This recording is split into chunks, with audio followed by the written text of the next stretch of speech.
180 years of the National and Kapodistrian University of Athens. A story that begins long ago.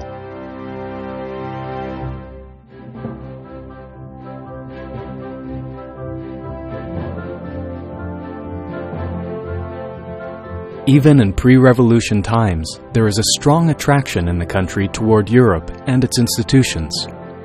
The university emerges as a symbol of intellectual advancement and growing European influence on Greek society. During the Greek Revolution, even in its darkest hours, plans for the future are alive and well. Governor Ioannis Kapodistrian arrives in Greece to rebuild a country devastated by years of war. The governor's assassination brings about the Bavarian Regency, led by a young King Otto. Regents govern the country until the king comes of age. Plans to found a university are prominent in their thoughts from the beginning. Athens, the capital of the new state, is naturally chosen as the new institution's home. It is a relatively small town of about 10,000 people, ruined by the revolution's hostilities and lacking basic infrastructure.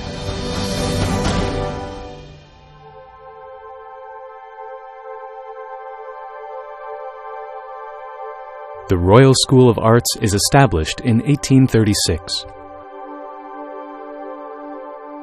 Το 1837 είναι η ώρα της ανώτατης εκπαίδευσης. Στις 3 Μαΐου γίνονται τα εγγένεια με την παρουσία του βασιλιά, των αρχών, αλλά και των κατοίκων της πρωτεύουσας που αγκαλιάζουν εξ αρχής το νέο ίδρυμα.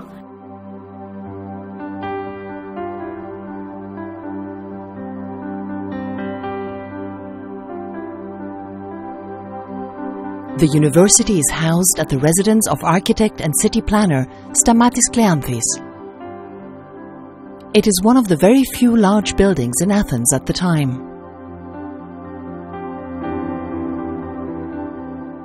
The OTTONIAN University starts with 4 schools: law, theology, medicine, and philosophy.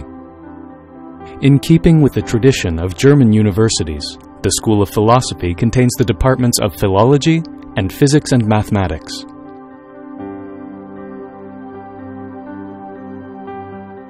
Enrollment requires a high school diploma.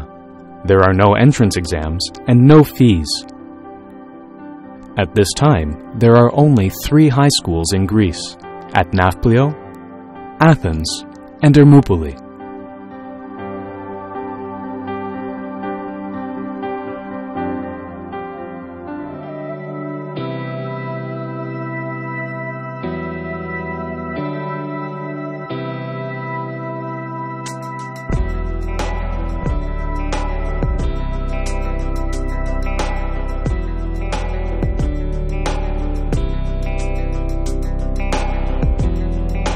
In the first years, most students are expatriates from the Ottoman Empire.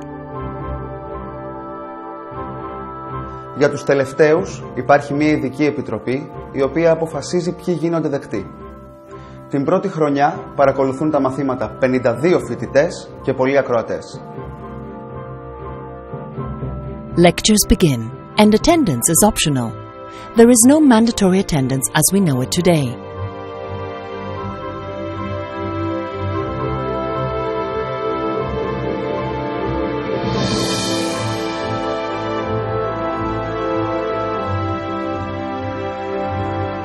On July 2nd, 1839, King Otto lays the cornerstone for the university's central building. Το 1841 ολοκληρώνεται η κύρια πτέρυγα του κτηρίου, τα γνωστά προπήλαια, και τα μαθήματα μεταφέρονται εκεί. Η χρηματοδότηση της ανέγερσης γίνεται μέσω δημοσίου εράνου. Ξένοι, ομογενείς, καθώς και πλήθος κόσμου πρόσφεραν τον οβολό τους. From its inception, the university, the first and only in Greece and the Balkans, undertakes a number of goals. Its first is to supply staff for the public service, as well as for private employment. The university emerges as a primary driver of social revitalization and mobility. Its second goal is the advancement of science. In these halls, the concept of science is crafted, and scientific fields are shaped.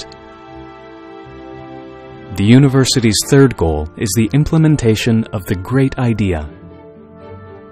Η ιδέα είναι ότι η αρχαία Ελλάδα με την πτώση της πρόσφερε το φως στη Δύση και η Δύση τώρα με τη δημιουργία νέου κράτους ξαναπροσφέρει τη σοφία της στην Ελλάδα και η Ελλάδα γίνεται γέφυρα αυτής της σκέψης προς την Ανατολή.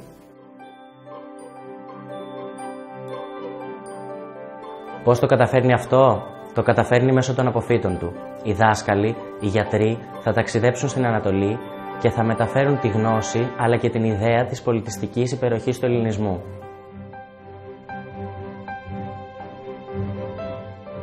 Lastly, the university provides for a number of social needs which today have become the responsibility of the state.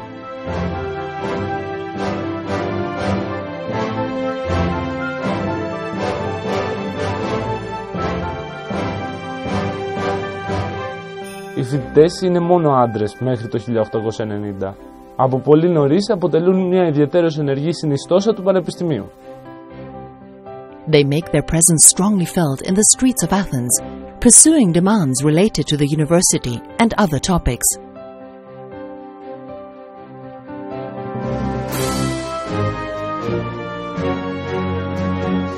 Amidst all these outbursts, politics are both present and paramount. The real target is the Ottonian regime. In 1862, Otto's expulsion heightened student stature as a driving force in the struggle against oppression. This is when the most unconventional body in the history of the Greek student movement appears, the university phalanx. It is the first and only armed student body, and as part of the civil militia, it takes up the task of maintaining order in the riotous city.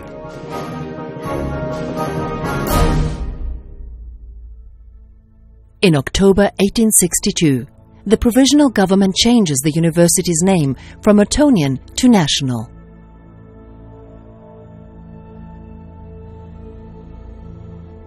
A new era begins. The institution will gain even greater prestige. Those who are persecuted or dismissed for their actions against the autocracy are reinstated.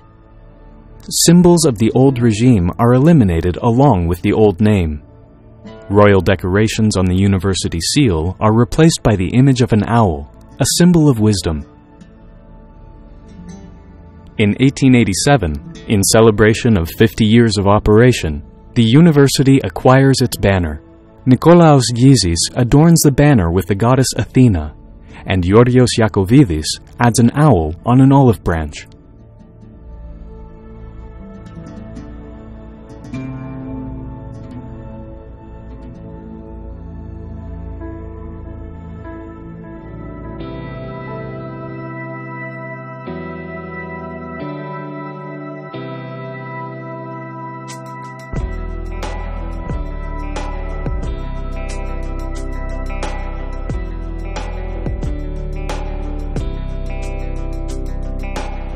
At the end of the 19th century, the university undergoes several major changes.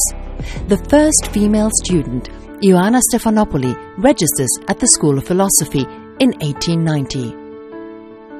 The curriculum is significantly broadened, as are the student body and educational staff. University education becomes more scientifically and professionally orientated.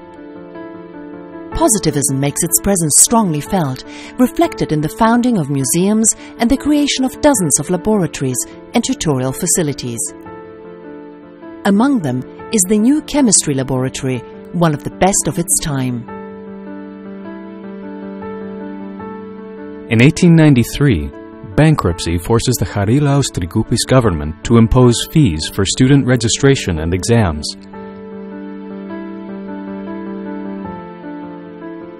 Their application causes major unrest.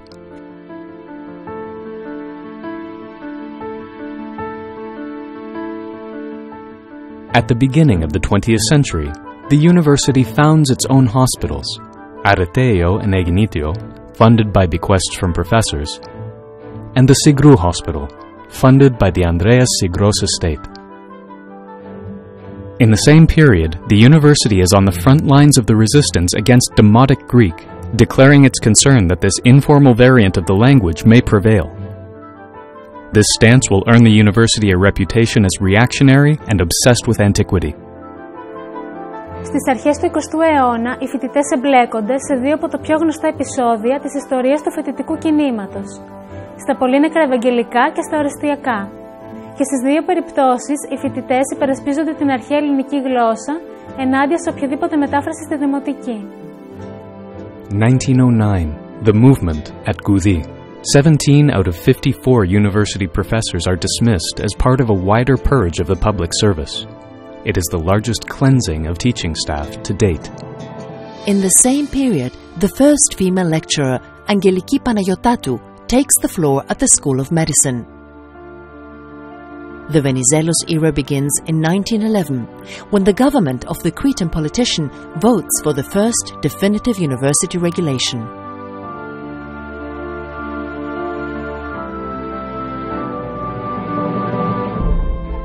The 1911 regulation divides the institution into two universities, the National and the Kapodistrian.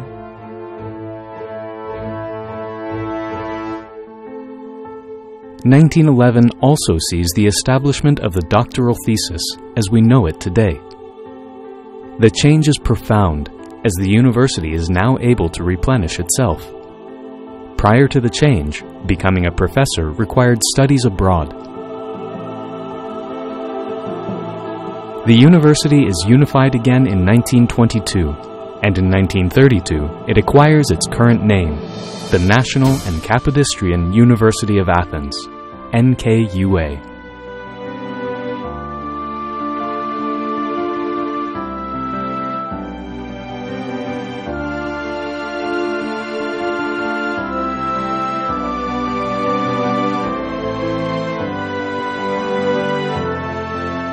Οι εισαγωγικές εξετάσεις καθιερώνονται για πρώτη φορά στις πανεπιστημιακές σχολές το 1926. In 1938, Ms. Panagiotatou is elected as the first female professor.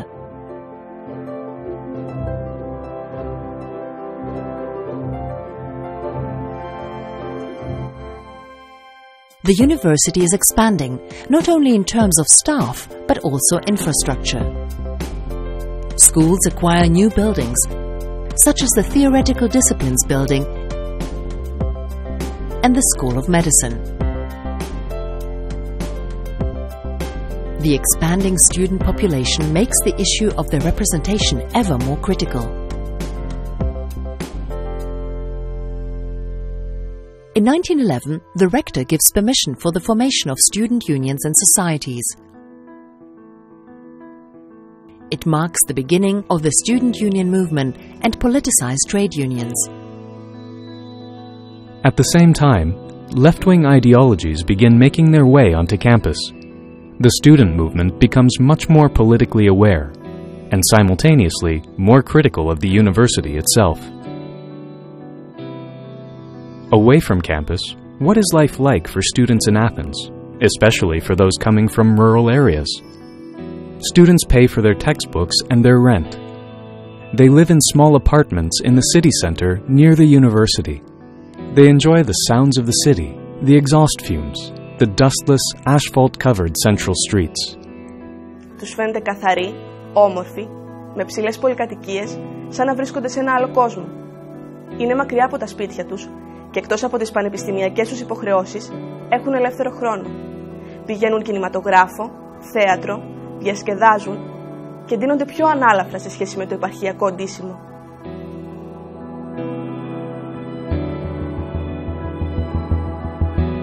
In the first turbulent decades of the 20th century, the university is actively involved in national conflicts: the Balkan Wars, World War I, and the Asia Minor campaign. It is the first state institution to pay public tribute to the memory of its dead. In the following years, the university labors through the country's major political changes. It undergoes a series of staff purges during the period of the national divide. The university resolutely opposes the educational reforms put forward by the Venizelos government, particularly the use of Demotic Greek in education. However, it is no longer alone in this struggle. the map of higher education in the country changes drastically with the founding of the University of Thessaloniki in 1926. That's followed by a series of other new schools, founded by Venizelos governments in an attempt to connect education with production. In 1937, the university celebrates its centenary. At the same time, the Metaxas dictatorship attempts to legally abolish its autonomy. In the 1940s, the war, the German occupation, and the Civil War mark another turbulent chapter in the institution's history. The engagement of a significant portion of educational staff and thousands of students in the struggle against occupation and oppression represents one of the university's brightest moments. Following the liberation, university staff suffers a series of purges related to political circumstances.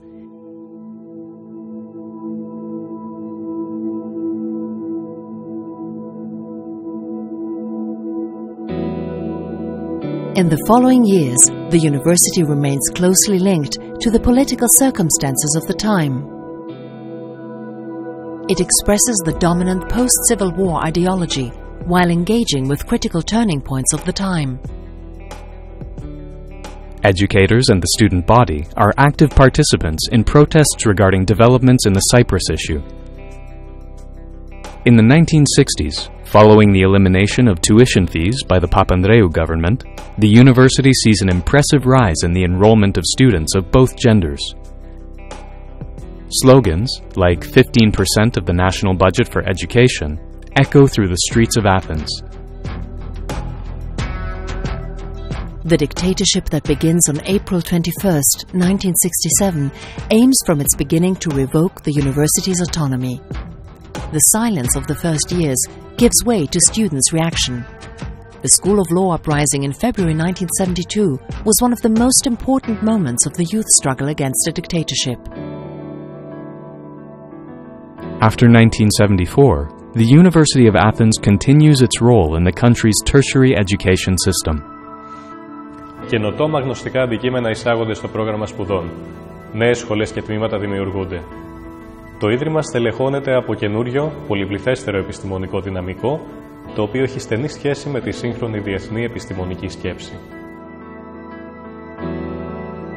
The abolition of the office of professorial chair contributes to a more flexible and certainly a more democratic organization of university life.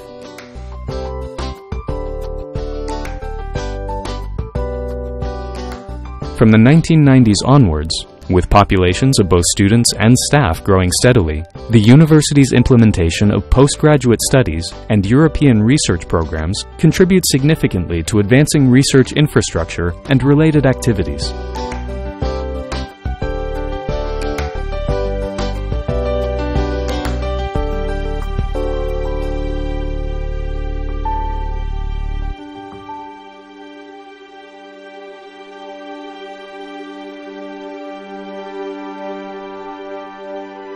In these 180 years, millions of people have walked the hallways of NKUA, students of both genders, educators and administrators. The majority of those who appeared on the country's socio-political stage, at least until the interwar period, came from the National and Kapodistrian University of Athens. Presidents of the Republic, prime ministers, cabinet ministers and more have served as members of its educational staff. Globally prominent figures in science and culture have studied at NKUA.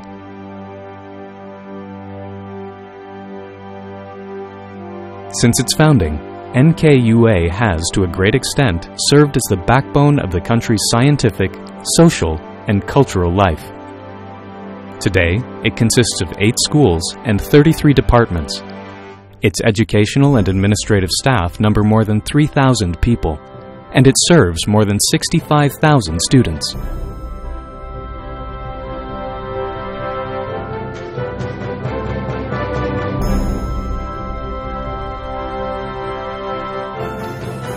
In recent years, and along with the rest of the country's centers of higher education, the university has dealt with an unprecedented decline in state support for its work, the reduction of its scientific staff, as well as the emigration of thousands of its graduates abroad. In this time of crisis and dramatic changes, the university is challenged once again to adapt and reshape its identity. It is not the first time, as its history shows, a history which is inextricably intertwined with the evolution of Greek society. Its historic tradition, the scientific reputation of its educators, the contribution of its researchers and administrators, the vitality and potential of its student body, these attributes are the compass that will allow the university to continue navigating successfully into the 21st century.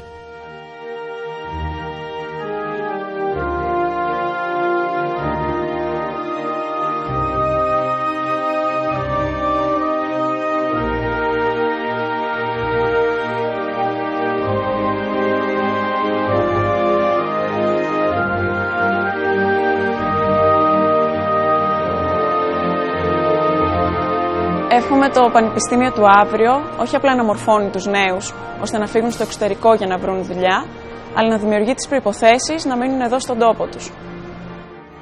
Στην ουσία, ο τρόπος με τον οποίο το Πανεπιστήμιο ανακοινώνει, ενημερώνει το ευρύ κοινό για το έργο του, γενικότερα για τις δράσεις του, πιστεύω ότι πρέπει να γίνει πιο έντονος. Γιατί αν η κοινωνία δεν γνωρίζει για τη δουλειά του, τότε γιατί γίνεται. Εύχομαι το Πανεπιστήμιο να παραμείνει ένας ανεξάρτητος πυλώνας σκέψης, να αναπτύξει δράσεις που να ενισχύουν την παρουσία του στη δημόσια σφαίρα και να συνδεθεί στενότερα με το έργο της δευτεροβάθμιας εκπαίδευσης.